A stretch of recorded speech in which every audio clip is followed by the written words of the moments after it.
Oi, pessoal, sejam bem-vindos à nossa reunião Dr. Nestor de Barros 2022. Obrigada pela paciência, tivemos um pequeno atraso por conta de uma tese que teve aqui antes.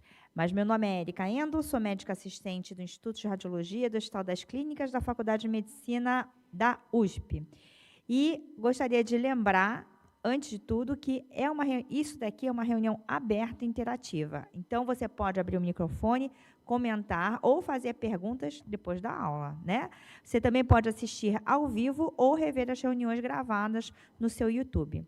Por isso, faça sua inscrição no canal, dê o like, clique no sininho para as notificações. E se você é radiologista e gosta do nosso conteúdo, não se esqueça de comprar o nosso livro, Manual do Residente, e se inscreva nos cursos do portal Enradiano. Se você tem interesse em receber o certificado, preencha o formulário depois da aula, que está na descrição da live, e é válido apenas depois da aula, até às 11 da sexta-feira, após a palestra. E caso haja algum problema, podem escrever no e-mail mama.enrad@hc.fm.usp.br, que também está na descrição do canal.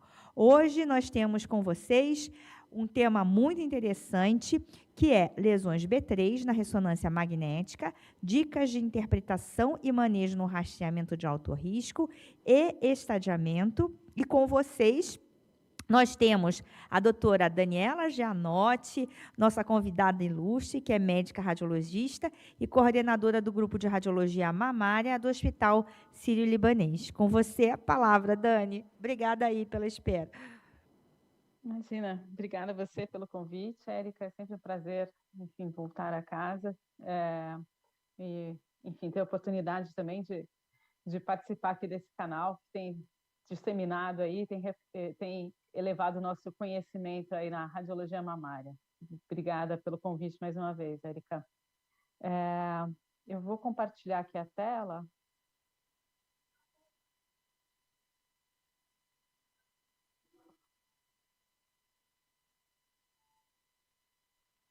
Já estão todos vendo?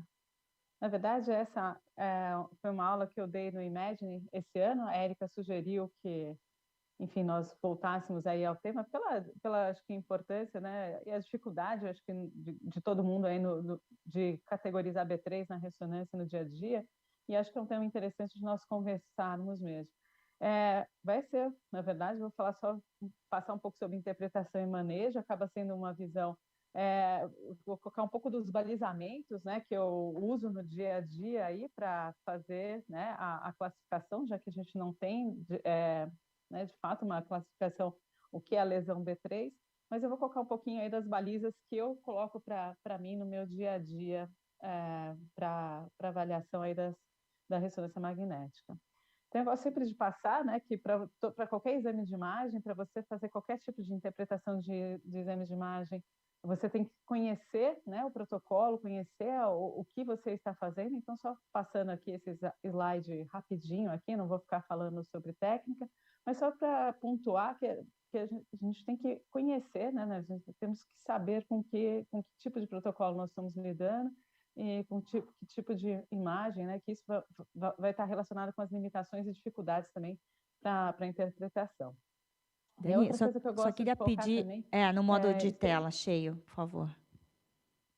Oi? Queria que você botasse no modo cheio de tela, que não tá. Tem que apertar naquele... É engraçado que para mim tá... Você está compartilhando? Não está no modo cheio, está no passando slide. Clica aí aí. Clica aí. Acho que talvez seja com delay, porque agora tá de novo, não? Não. É estranho, para mim aparece como modo cheio. Doutora, tem que clicar nesse botãozinho verde do meio e escolher a tela que está compartilhada. No Zoom tem um botãozinho verde no centro, embaixo.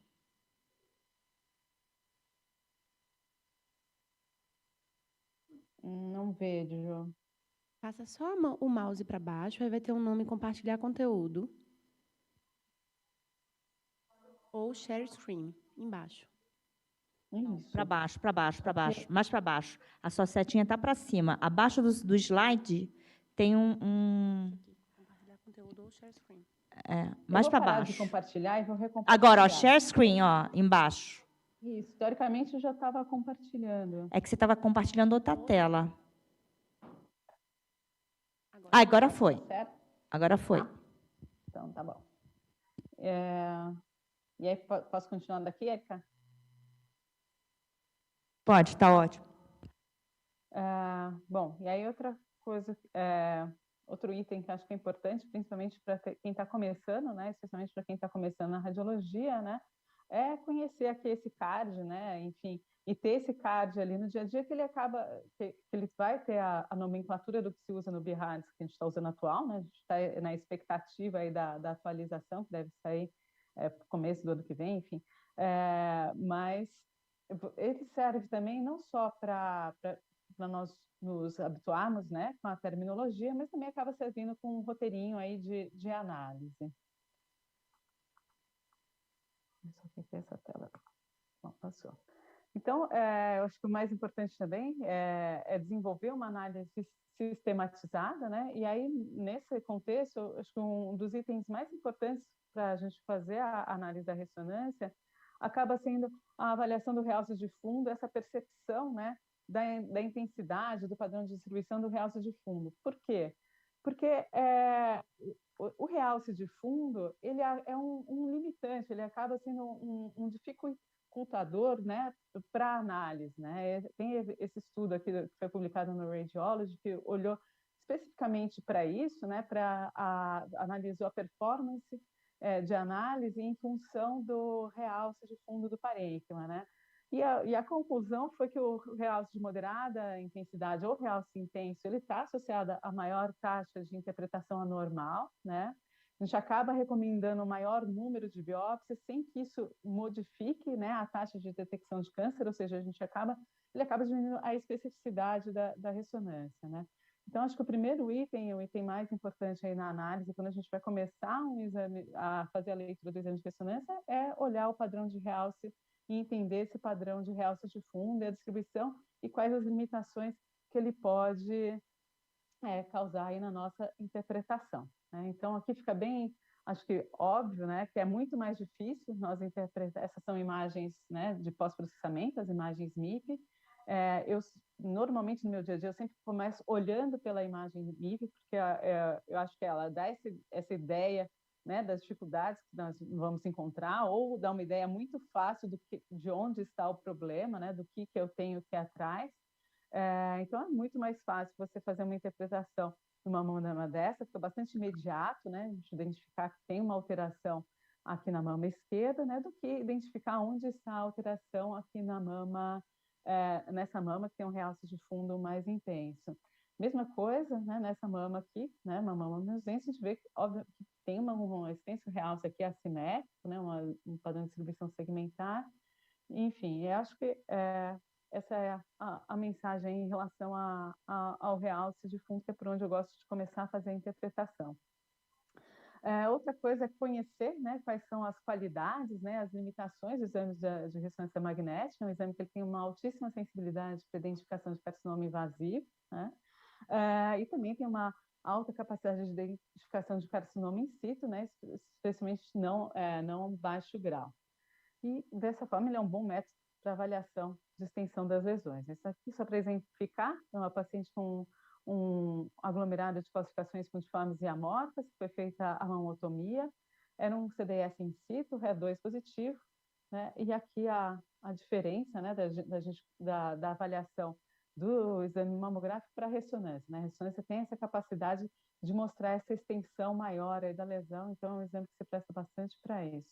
E enfim, esse é um outro balizador, né, em relação à ressonância, essa grande habilidade realmente de detectar as doenças com maior potencial biológico, né, de metástase, enfim, de malignidade em relação à mamografia. E aí onde a ressonância vai perder, de fato, é na especificidade, principalmente quando a gente tem aquele realce de fundo de moderada ou intensidade ou intenso, né? E também nas lesões pequenas é uma outra limitação para a especificidade da ressonância.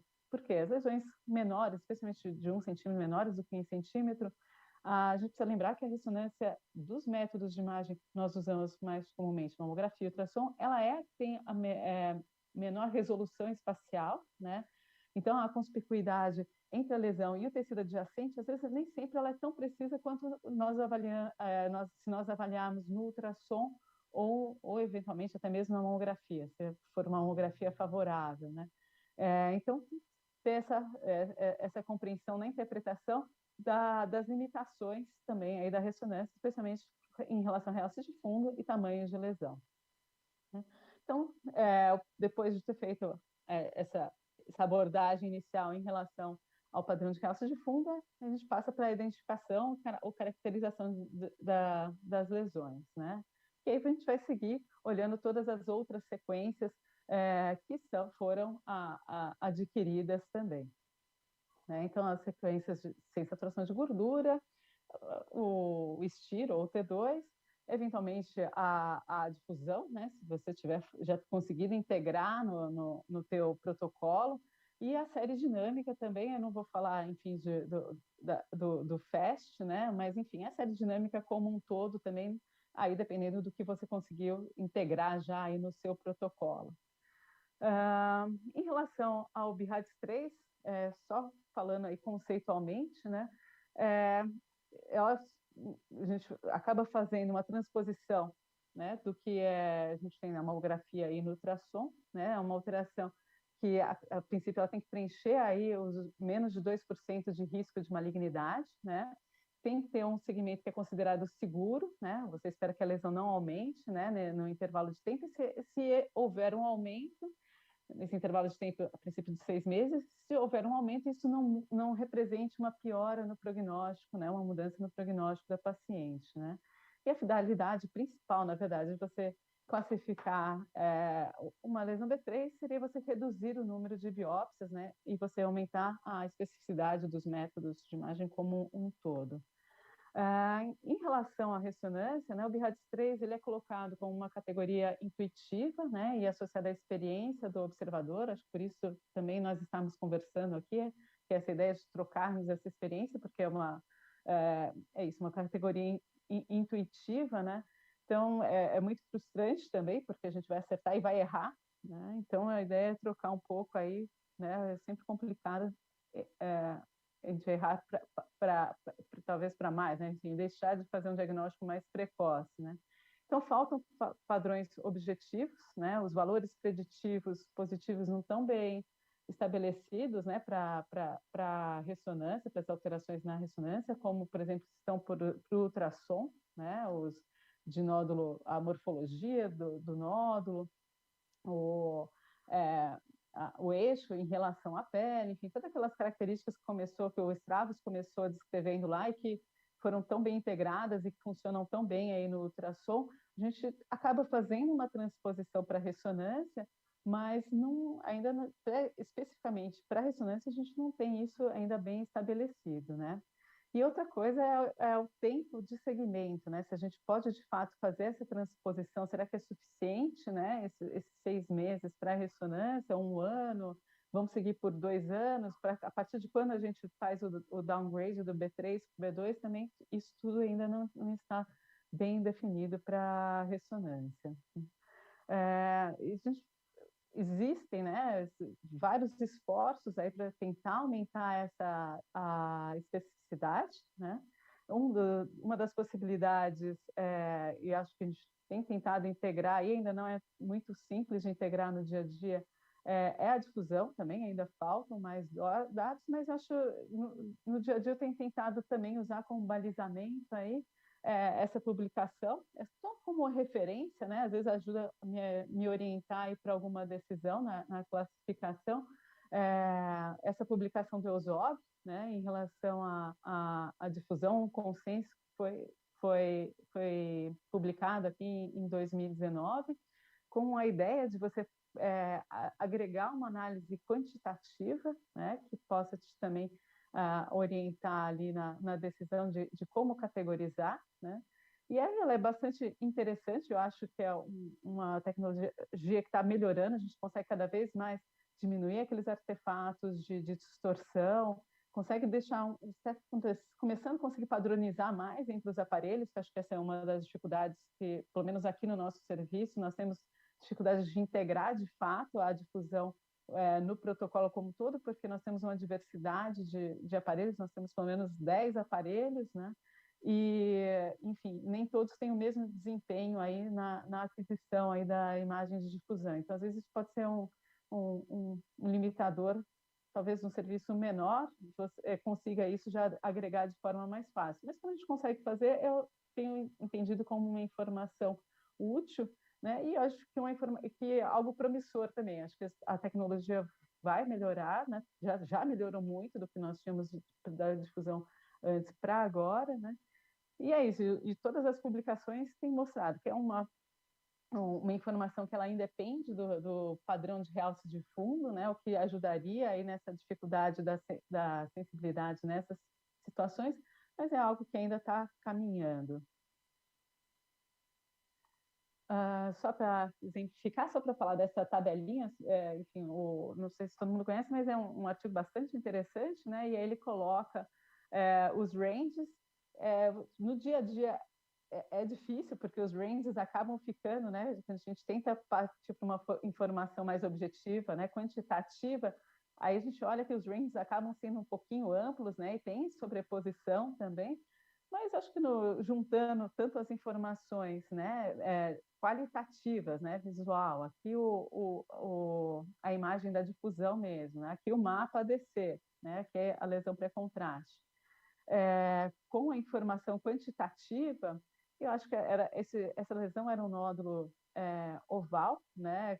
Foi uma lesão que foi identificada no ultrassom, que era um nódulo não com aspecto típico, né, de um fibroadenoma, mas era um fibroadenoma, depois a gente acabou biopsiando, era um fibroadenoma, né, um eixo mais oblíquo em relação à pele, às vezes perdia um pouquinho o contorno, enfim.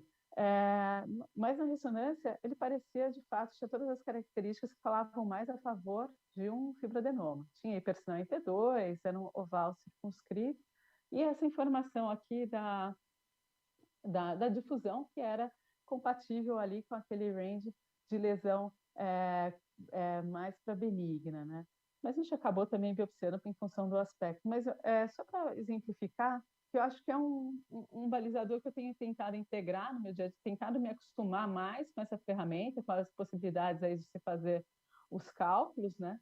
E de como usar essa informação quantitativa, e acho que é algo, enfim, que acho que pode ser promissor, que acho que a gente vem melhorando, apesar de lentamente, acho que o que melhorou bastante está quase no ponto aí, talvez, de realmente agregar essa informação quantitativa.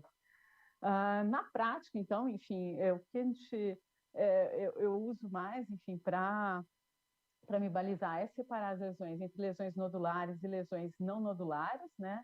E para as lesões não nodulares, transpor esses conhecimentos do ultrassom, né, dos valores preditivos positivos que já estão estabelecidos para o ultrassom. Em relação às lesões pequenas, especialmente com menos de 1 centímetro, eu acho que a gente acaba olhar a ressonância isoladamente é bastante complicado, né? Eu acho que você aumenta a sua especificidade em relação à classificação, a você categorizar como 3 ou 4. Se você agregar informação lesão nodular, especialmente do ultrassom, então fazer um second look acaba sendo, se você está um pouco na dúvida em relação a contorno, eu acho que acaba sendo obrigatório. Se você tem muita certeza, é uma lesão que está no meio da gordura ali, você consegue ver que ela é bem circunscrita mesmo, tem bastante segurança de falar e classificar como B3, eu acho que está ótimo. Se é uma lesão que também está ali no meio do tecido fibroglandular, nas imagens pré, você não consegue diferenciá-la muito bem, talvez seja o caso de trazer e ter uma certeza, e você não tem, né, ultrassom, se você já tiver ultrassom de serviço mostrando, e enfim, tem uma correspondência, acho que está tudo certo. Agora, se você não tem essa correspondência, acho que vale a pena aumentar aí a sensibilidade fazendo um second look, né? Para as lesões não nodulares, acho que para as lesões não nodulares ainda falta muito dado objetivo para a gente caracterizar como, enfim, para a gente categorizar de forma adequada, né? Eu acho que é o que acaba sendo mais subjetivo de todos, são as lesões não nodulares, né? Quando que eu vou controlar, quando que é melhor fazer o controle em 6 meses, controlar em outra fase do ciclo, biopsiar. Eu acho que é o que ainda é o que ainda faltam mais dados mesmo, né? O que a gente ainda vai caminhar bastante ainda. E para essa situação também, o que a gente tenta aumentar um pouquinho a sensibilidade no dia a dia, eu acho que o que é mais válido, principalmente fazer a mamografia, ter uma mamografia complementar. O ultrassom pode ajudar, o Second Look, eu acho que eventualmente pode ajudar, mas como a gente está pensando em lesões não nodulares, especialmente CDIS, eventualmente um carcinoma lobular invasivo, mastite, enfim, pensando nas lesões de apresentações que mais frequentemente não nodular, a mamografia acaba, acho que ajudando mais, né? E a história clínica, obviamente, também. Então, eu acabo, talvez antes de categorizar, né, entre uma coisa e outra, lógico que tem um padrão de distribuição, se tiver um padrão de distribuição suspeito, enfim, mas especialmente para aquelas lesões menores ou com padrão de distribuição mais duvidoso, múltiplas regiões, né, aquelas áreas menos, que não caracterizam um realce que é considerado suspeito de fato, né, aquelas alterações mais intermediárias. Eu acho que a mamografia e a história clínica é o que vão me ajudar especialmente, né, para orientar. A gente já tem alguma informação aí, né, algum respaldo clínico, por exemplo, para realce linear homogêneo, menor de 1 centímetro, né? Tem essa publicação do Radiology que já sugere que as lesões lineares, com realce homogêneo, né, sem ramificação, não heterogêneas, menores do que 1 centímetro, você poderia, né, com a segurança adequada, já classificar como B3 e só sugerir o controle, né? Então, a gente está começando a ter informações um pouco mais seguras aí de como se balizar em relação a essa classificação, né? E para lesões nodulares, né, o alto sinal em T2, né, o oval, circunscrito, né, que é o que a gente já transpôs lá do ultrassom, da mamografia, né? O alto sinal em T2 e não ter o washout também é um outro balizador que te permite aí fazer a classificação da lesão como B3. Então, aqui só para exemplificar alguns casos, enfim, passar por alguns casos aí do dia a dia que a gente, enfim, acertamos ou não acertamos, enfim. Então, essa paciente era uma paciente que já tinha uma cirurgia por um CDIS com radioterapia na mama esquerda, né? Em 2016 ela apareceu com esse realce aqui, era um realce linear, mais ou menos homogêneo, pouco intenso. Aí a gente resolveu deixar como um B3, né? Ela voltou para um controle em 8 meses, tinha tido uma modificaçãozinha, agora o realce de fundo estava até um pouquinho, a qualidade ficou um pouquinho melhor, né? Ficou um pouquinho menos granulado. A impressão que ele dava é que ele tinha engordado um pouquinho, né? E a gente sugeriu um B4, a médica achou que não tinha mudado, que não era uma mudança muito significativa, sugeriu novamente um novo controle em 6 meses, e aí a gente vê que ele, né, principalmente em relação a aqui 2016 e 2000, e quando ela voltou, agora não lembro, enfim, precisa fazer as contas aí, tinha de novo, parecia a impressão que tinha aumentado um pouquinho. E aí nós fizemos a biópsia por ressonância e era um CDIS grau 3. Enfim, não sei se, olhando também hoje em dia, se a gente teria já dado um B4 aqui, né? Eu acho que esse balizador até está permitindo, né, que a gente faça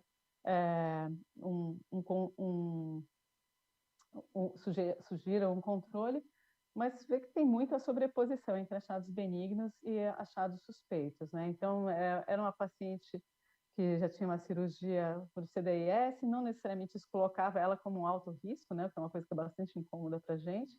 Então, como se posicionar aí, acho que, enfim, acho que ainda a gente não tem todas as definições, né? Essa é a lesão B3 clássica, né? Que é um nódulo oval circunscrito com alto sinal em T2, no ultrassom com esse mesmo aspecto, né? Realce progressivo, septos de hipossinal. Então, essa é a lesão que a gente classifica com B3 com bastante segurança, né?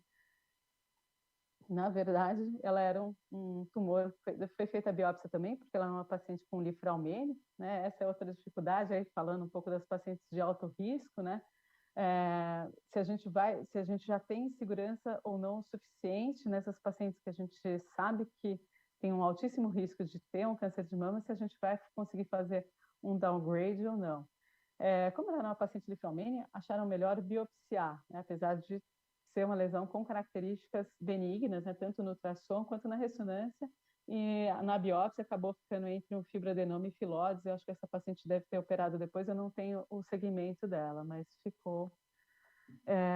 Enfim, nas pacientes de alto risco, a gente vai ter que sempre ter uma muita alta suspeição, né? Então, a gente não pode negociar, né? Assim como no ultrassom, na ressonância, a gente, especialmente nas pacientes de alto risco, a gente não pode negociar com as características B3 ou com as características de benignidade, né? Então, essa era uma paciente que tinha um realce, era uma lesão cística com realce com uma assimetria, né? Uma área um pouquinho mais espessa aqui nessa região. Às vezes dá uma tentação, às vezes, de falar assim, deve ser um cisto com realce, né? Inflamado. A gente não pode negociar, a gente vai errar, eu acho que, especialmente nessas pacientes de alto risco, não só nas pacientes de alto risco, mas nessas classificações, se a gente começa a negociar, assim como a gente erra também no ultrassom, né? Quando a gente começa a negociar as características que são, de fato, características B3 e o que não é B3, né? E esse daqui era um carcinoma metaplásico. Essa daqui é uma outra paciente que talvez a gente tenha negociado um pouquinho aí na característica, né? Era uma paciente que ela tinha múltiplos familiares com tumor, mas ela não tinha diagnóstico ainda de mutação, não tinha diagnóstico da mutação depois que ela testou, depois foi feito um diagnóstico de mutação no P53, tinha lifraumene, e ela tinha uma bolinha aqui meio superficial, lembrava até meio um linfonodo. O sinal no T2 não chegava a ser um hipersinal, era um sinal meio intermediário, e, enfim, o ultrassom não tinha descrito nada, a gente acabou sugerindo um controle. E aí ela volta depois, né, para fazer esse controle de B3, e a gente vê que essa lesão ela aumentou, mudou, né, ficou mais microlobulada, apareceu uma outra bolinha na frente, aqui ela já tinha o diagnóstico da mutação e era de fato, enfim, foi investigado, era um carcinoma invasor, né? Então, acho que a gente tem que tomar realmente muito cuidado com essas negociações, que é onde nós acabamos errando, né? Mas, às vezes, também não dá muito para escapar. Enfim. Essa daqui também, né, uma paciente com um diagnóstico de lifraumene, então ela apareceu, são 2 foquinhos, né, de realce não nodulares, eles não tinham 2 foquinhos de realce, esse é um foquinho de realce, esse aqui parecia já mais um nódulo mesmo, já preenchia mais critério para nódulo, né? Tinha a característica expansiva nos 2 eixos, enfim. Nenhum dos 2 tinha hipersinal em T2, né? Apesar da gente ver um vasinho passando aqui, dá uma tentação, às vezes, de falar que ele é um linfonodo intramamário, não tinha hipersinal em T2. E aí nós fomos para o second look e eram 2 nódulozinhos aí no ultrassom, a gente vê que com as características bastante suspeitas, né? Então, acho que essa acaba sendo a conduta mais adequada aí para essas pequenas lesões, né? A gente teve uma certificação no método que a gente tem uma confiança maior em ver periferia, né? A mesma coisa aqui, né? Era um nódulo esse, aqui na ressonância ele parecia ser bastante arredondado, até que bem circunscrito, só que ele não tinha hipersinal em T2, né? Então isso causou um certo incômodo, né? Era um nódulo redondo, já não era um nódulo oval, então a gente já tem que ficar um pouquinho mais esperto também, né? Lembrar dos critérios lá do ultrassom, nódulo arredondado e não ovalado. E não tinha, né? Uma outra coisa que nós gostaríamos de ver na ressonância para dar uma segurança de classificar como um B3, que era o hipersinal em T2. Aí nós fomos para o ultrassom, fazer o complemento do ultrassom, e aí no ultrassom ficava bem claro, né, que ele tinha contornos irregulares. Era uma lesão arredondada, um nódulozinho sólido, lesão arredondada, com os contornos bem irregulares. Né? Então, a mesma coisa para lesões menores, né?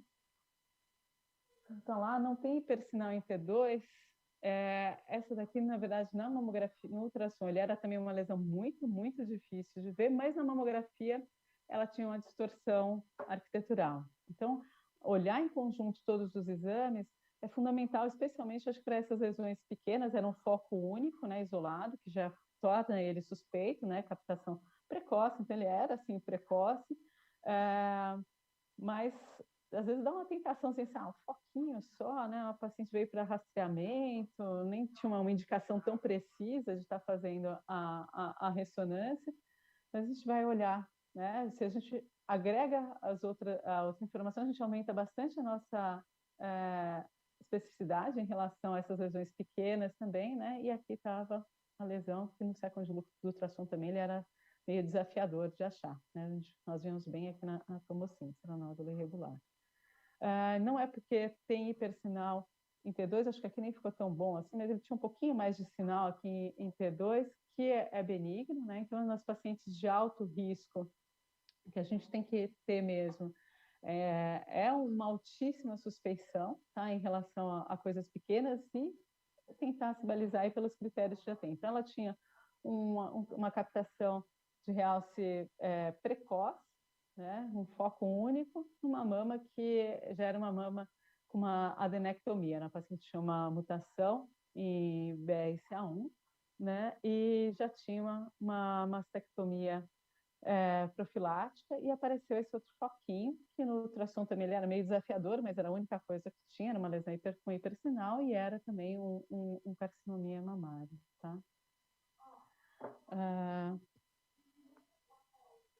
Então, aqui só para mostrar a diferença, né, do que nessas pacientes no estadiamento também, é uma paciente que já tinha diagnóstico aqui, eu acho que os critérios que nós temos para B3, acho que eles são bastante confiáveis, né? Então, nessas lesões que são ovais, circunscritas, que é alto progressivo, hipersinal em T2, sepsis hipossinal, eu não vejo necessidade de, para todas as pacientes no estadiamento, nós abordarmos essa lesão, mais uma vez, né? Talvez o ultrassom, só para confiar ali, complementar, que é um ultrassom, que é um nódulo circunscrito. Eu acho que essas características que já estão aí mais bem estabelecidas, eu acho que elas são bastante confiáveis, a gente pode com bastante segurança categorizar mesmo no estadiamento essa lesão com um BIRADS 3. E acho que aí, só para exemplificar, as lesões não nodulares também, acho que vale a pena fazer o second look. Essa daqui, por exemplo, era uma cicatriz cadeada, né? Vai te trazer algumas informações aí, mas especialmente para as lesões não nodulares, eu acho que a mamografia é o grande diferencial, né? Especialmente para as doenças HER2, né? A gente sempre tem essas surpresas de ter depois de enxergar uma extensão muito maior, né? E com um componente que a gente nem imaginava que poderia ser tão extenso. Então, deixa eu só finalizando, só passando pelos casos. O que eu tenho me balizado no dia a dia são separar, tentar ter essa compreensão entre lesões não nodulares e não nodulares, tomar bastante cuidado com os nódulos pequenos, especialmente aqueles que não preenchem o critério de ser oval, circunscrito, com hipersinal em T2, realce progressivo, né?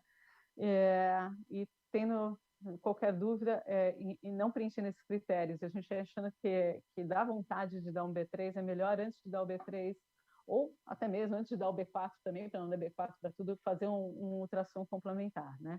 Para as lesões não nodulares, né, os critérios acho que ainda estão para ser aprimorados, e acho que o principal em relação ao B3 é fazer a correlação com a mamografia, especialmente, né, checar se tem calcificação, distorção arquitetural, história, e o ultrassom pode ajudar. Eu acho mais importante, assim, como primordial para as lesões nodulares a mamografia, mas, obviamente, o ultrassom ele pode trazer alguma informação. E acho que eu queria falar, acho que era isso, Érica. Não sei se está aberto para... Não, parabéns, Dani. Foi ótima a sua apresentação. Acho que você falou tudo realmente sobre B3. Como sempre, seu material foi maravilhoso. Acho que pode parar de compartilhar, né, Will, para poder todo mundo aparecer. A gente tem um monte de gente aqui interessada na sua aula, o pessoal mais experiente também está assistindo, a Ive, Vera, a Patrícia, a Lígia, né? Então, só relembrando que o microfone está aberto para todo mundo. Quem quiser fazer pergunta, fazer comentário, pode participar da reunião. Eu vi que, assim, realmente é um assunto árduo, né? Que realmente tem muita coisa que a gente não sabe. Foi muito legal mesmo ver a sua experiência. E eu tenho algumas perguntas aqui que eu anotei para falar com você. Queria mesmo saber a sua opinião, porque o BIHADS ainda não saiu para a gente conferir, saber no que eles se basearam para dar algumas coisas, né? E aí eu queria saber o seguinte: o nódulo, assim, existe uma controvérsia. O nódulo que você identifica no T1 sem saturação, tá? Que é o voz circunscrito e não realça pós-contraste, você dá B1, né? Porque não realçou, ou você dá B3 basear porque você está vendo o nódulo? Como é que você assume isso?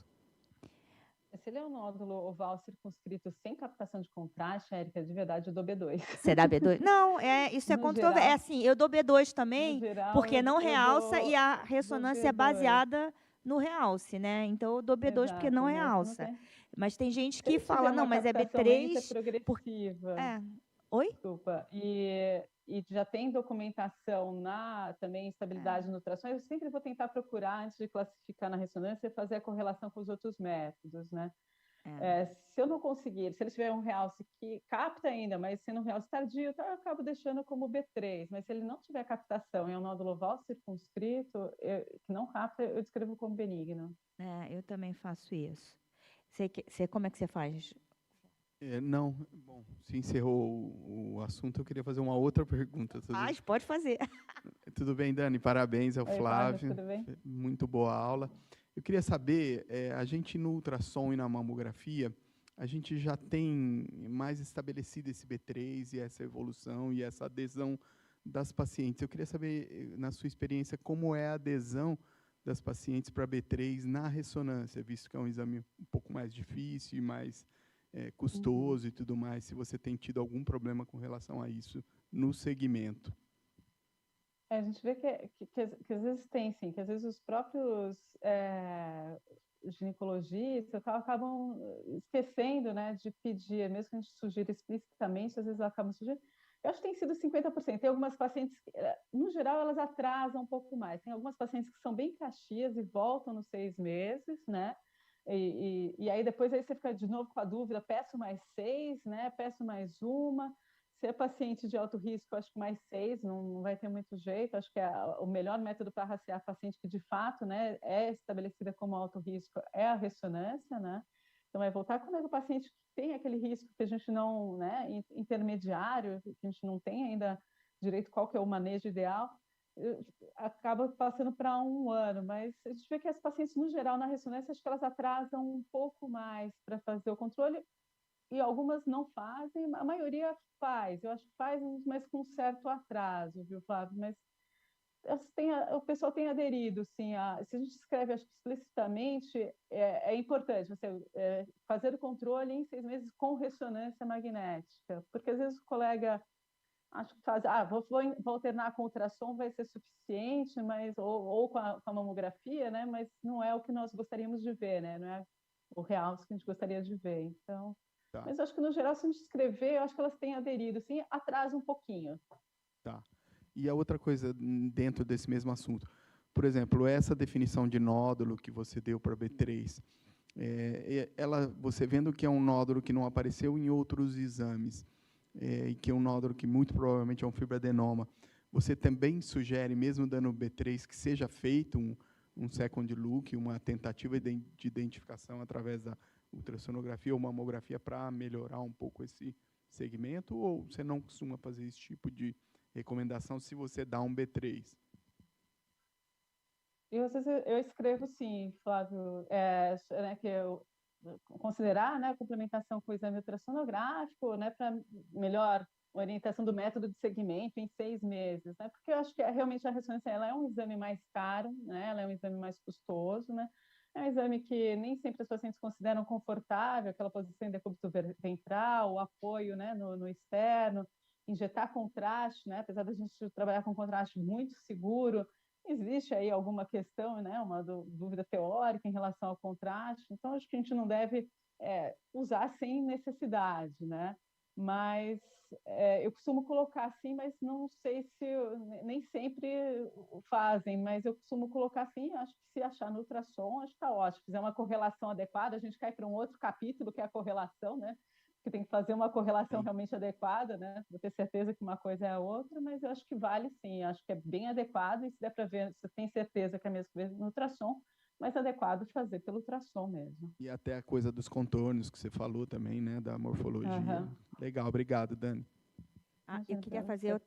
Mais alguém tem alguma pergunta? Porque senão eu vou fazer pergunta aqui também para a Dani, aproveitar que ela está aqui. Oi, Eriquinha. Tá me ouvindo? Quer falar? Fala aí, Luiz. Espera aí, deixa eu liberar aqui. Tudo bem, Dani? Ei, Luiz, tudo bem? Tudo jóia, contei. Tudo bem. Não, eu vou fazer uma pergunta, vai sair um pouco do tema em si, é mais burocrática, mas tem toda a relação aí vai na linha do que o Flávio falou aí no caso de second look, reconvocação e tal. Vocês aí no Sírio, acho que o pessoal pode falar da experiência nos outros serviços também. Quando vocês querem fazer um second look de ultrassom na ressonância, vocês estão chamando direto a paciente, fazendo como um complemento do exame, ou vocês estão entrando em contato com a médica solicitante para, entre aspas, meio pedir essa autorização? Como que vocês estão fazendo isso? Eu vou te falar o que eu costumo fazer no dia a dia, acho que não sei se tem, eu acho que não é uma coisa que tá assim, padronizada para o serviço, né? Mas eu acho que todo mundo, quem quiser abrir o microfone e falar também, minhas colegas aqui do hospital ou outras pessoas, mas um critério que eu uso, Luiz, é que assim, se vai mudar a minha classificação do BIRADS, eu chamo com certeza, né? Se eu estou em dúvida em qual BIRADS dá, se eu vou dar um B4, se eu vou dar um B3, se eu dar um B4, eu quero ver com certeza, porque vai ser mais fácil fazer a biópsia pelo ultrassom. E se é um B3 que é isso, que eu estou negociando com ele, ele não preenche os critérios para B3, né? Não está com todos os critérios ali na ressonância para B3, não tem um hipertensão em T2, não estou conseguindo, eu acabo chamando também. Então, se é eu chamo direto, nem falo para o médico, porque é uma coisa que vai mudar o meu laudo, né? Então, eu ligo para a paciente e já peço para ela vir, enfim, sem falar com o colega, porque vai mudar o meu laudo, né? Como eu escreveria, eu não considero que ia ser adequado eu colocar todas essas dúvidas no laudo para depois pedir para o médico para vir, enfim, eu acho que é uma decisão do radiologista mesmo, e aí eu mesmo ligo para a paciente e peço para ela vir. Sim, e aí você coloca as observações no próprio laudo da ressonância, não No precisa próprio do pedido de ultrassom, tá? Mas eu tenho feito isso também, mas eu sempre me pergunto se isso não pode gerar algum tipo de desconforto no solicitante, assim, né? Mas imagino que não. Eu vejo como sendo uma necessidade do radiologista. Eu preciso de uma informação, assim, o radiologista tem a obrigação de interpretar e produzir um laudo, né? Com recomendação, no nosso caso, ainda com recomendação, né? E é isso. Se eu não vou conseguir fazer uma recomendação adequada, eu preciso de mais informação, eu vou atrás dessa informação que eu estou precisando, que está me fazendo falta aí, né? E eu acho que se o colega me falar não, né, situação difícil, então eu nem vou perguntar, porque eu não posso aceitar o não, como, não quero que você faça. Então, eu não posso aceitar o não, né? Então, eu acabo mesmo entrando em contato com a paciente, pedindo para ela vir, e incorporando aí essa informação do second look no laudo. Beleza, legal. Trabalho de graça, né? Acaba sendo um trabalho de graça. Mas para o bem, né? Para o bem da paciente, a gente faz isso. Beleza, Dani, obrigado. Imagina, obrigada. A Buê também queria fazer uma pergunta. Pode fazer, Buê. Obrigada pela aula.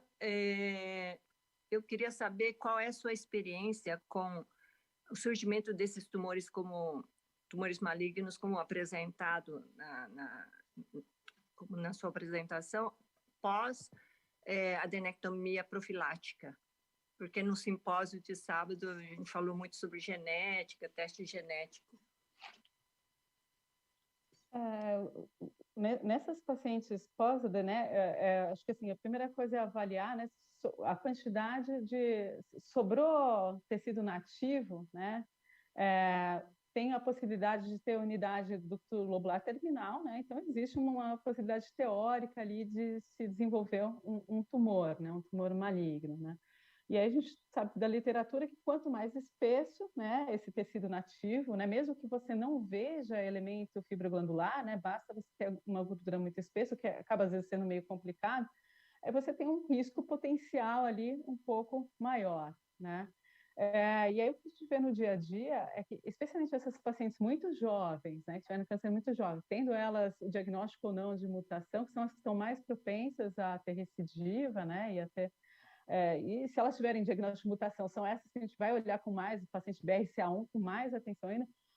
Sugestão excelente para a gente, né? Então, achei muito oportuna mesmo esse comentário. Sabe o que eu queria saber, Dani? Você tem utilizado a difusão, por exemplo, para essas lesões que têm hipersinal, para tentar identificar o carcinoma mucinoso? Porque tem uns artigos que falam que com a difusão, você consegue dar, sem fazer biópsia, o carcinoma mucinoso, que é o meu maior medo quando a gente faz esse B3, né? Não sei como é que vai vir aí, que eu estou doida para ler essas bibliografias baseadas nele, para dar o B3 nesses hipersinais. Está numa expectativa aí de sair para entender, né, o que vai... Né, então, Érica, a gente não está fazendo... talvez eu tenha um caso de mucinoso, eu posso um dia, de repente, a gente até compartilhar.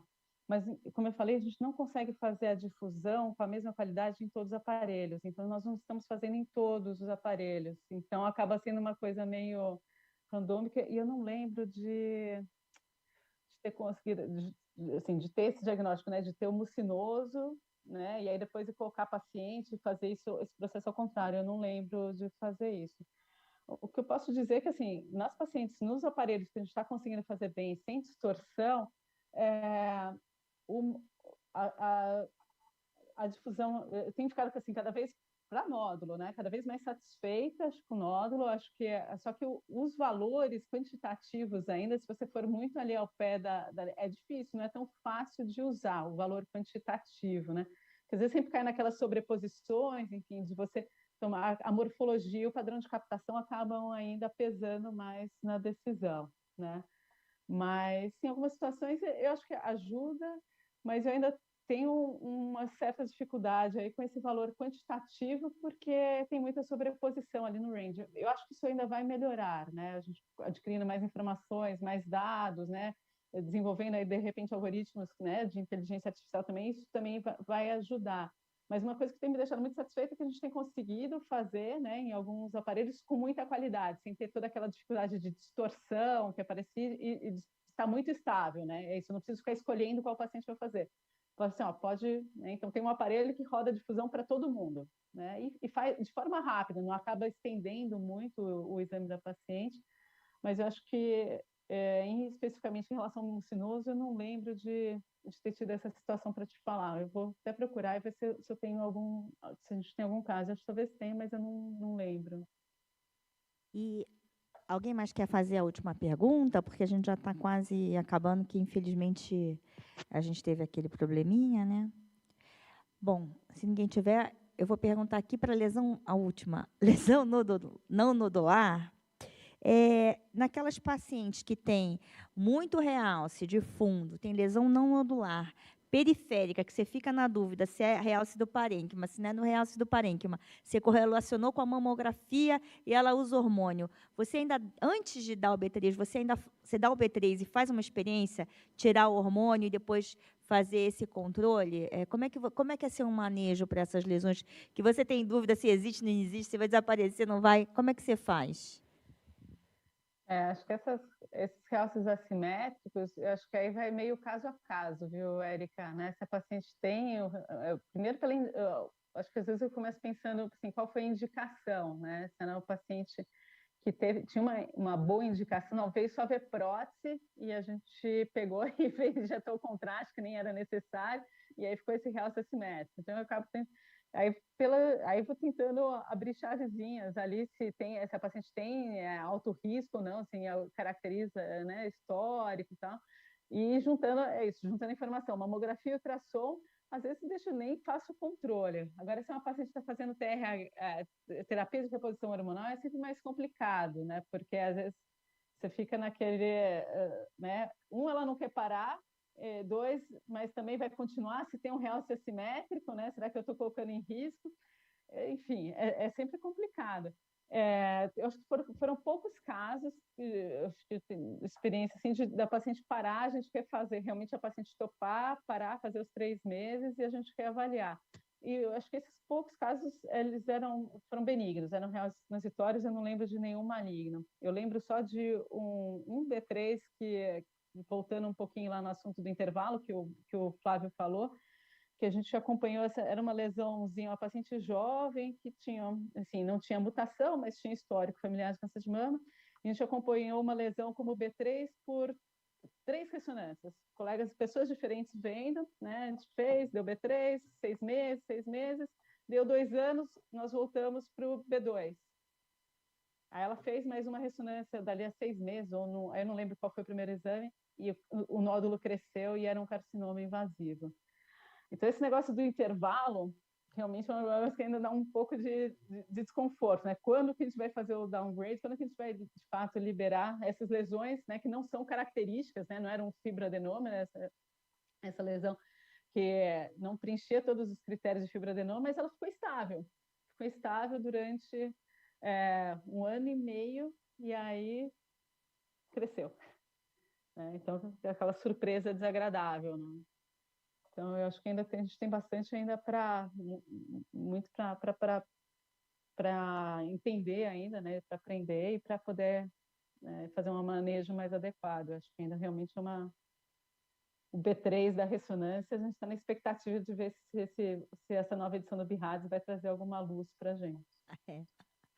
Olha, Dani, parabéns, sua aula foi ótima e a nossa discussão depois melhor ainda, porque a gente conseguiu esclarecer muitas coisas e ver também que todo mundo tem as mesmas dúvidas, né? Todo mundo tem a mesma dificuldade de manejo dessas lesões, mas o importante até dessa reunião é saber como cada um trabalha, né? Para a gente acrescentar na nossa experiência diária. Então, foi muito bom a participação de todos e, em especial, a sua generosidade de compartilhar seu conhecimento, a sua experiência conosco.